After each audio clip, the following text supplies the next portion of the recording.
हमारे और आपके सबके जीवन में जो राम है, मतलब प्राण है, उनके जीवन में दशरथ भी होते हैं और दशमुख भी होते हैं। अब दशरथ यानी हमारी जो 5 ज्ञानेंद्रियाँ और 5 कर्मेंद्रियों वाला ये जो शरीर है, ये दशरथ कहलाता है और दशमुख यानी हमारी वासनाएँ। तो जब हम अपनी ज्ञानेंद्रियों से ज्ञानेंद्रियों को नियंत्रित करते हैं, तो हम दशरथ हो जाते हैं और जब हम ज्ञानेंद्रियों और कर्मेंद्रियों से नियंत्रित होते हैं मतलब हम राम हो जाते हैं और जब हम इनसे नियंत्रित होते हैं तो हम रावण बन जाते हैं।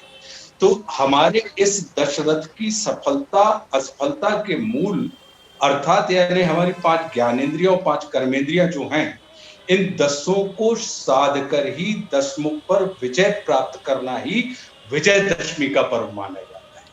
तो मेरे लिए मेरा अपना ये मानना है कि इस धरती पर जितने भी लोग हैं, वो जन्म लेने वाले हैं, सभी एक हिसाब से दशरथ ही हैं। लेकिन फिर भी क्या होता है कि उनके जीवन में ज्ञान रूपी राम, वैराग्य रूपी लक्ष्मण, भक्ति रूपी भरत और साहस रूपी शत्रुघ्न पैदा नहीं होते। उसका सिर्फ एकमात्र कारण ये होता है कि हम अपने इस दिए गए दशरथ को भूल जाते हैं और इसको नियंत्रित करने के स्थान पर हम इंद्रियों से नियंत्रित होने लगते हैं। बड़ी कमाल की बात ये है कि जैसे महाराज दशरथ की 3 रानियां थी। कौशल्या का अर्थ होता है कुशलता।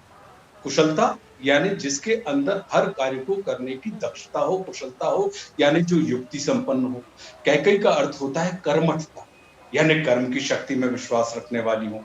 और सुमित्रा नाम का अर्थ ही होता है कि जो राग, द्वेष और किसी भी किस्म की प्रतिस्पर्धा से रहित हो और वो सबके प्रति मित्रता के भाव से भरी हो। तो ऐसे ही यदि हमारे अंदर अवस्थित ये तमाम युक्ति, शक्ति और भक्ति के भाव को यदि हम जागृत कर लें, तो आप विश्वास कीजिए कि हमारे अंदर राम अवतरित हो जाएँगे और फिर हमारी ये संपूर्ण जो देह है, वो ही अयोध्या हो जाएगी और अयोध्या का अर्थ होता ही है कि जहाँ पर युद्ध नहीं होता या यदि युद्ध हो, तो उसे युद्ध में जीता नहीं जा सकता। जी। और बड़े मतलब हमारे जितने भी कथानक हैं, अगर आप देखें तो हम ये पाएँगे कि अब उन्होंने कहा कि हनुमान जी पूज्य हनुमान जी रामचंद्र जी के परम भक्त थे और हनुमान जी को आप साध लें तो राम जी आपको मिल जाएँगे।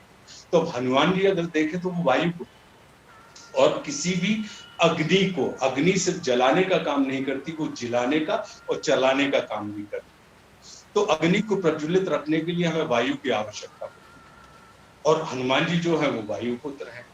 तो यदि उस लिहाज से देखा जाए तो अगर हम हनुमान जी तो जब तक हम वायु हमारे अंदर साधी रहती है तब तक हमारी जो प्राणाग्नि है राम रूपी जो प्राणाग्नि है वो हमेशा जागृत रहती है।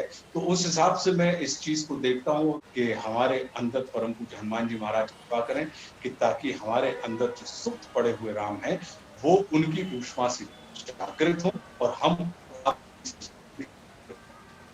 राज्य स्थापित कर सकें।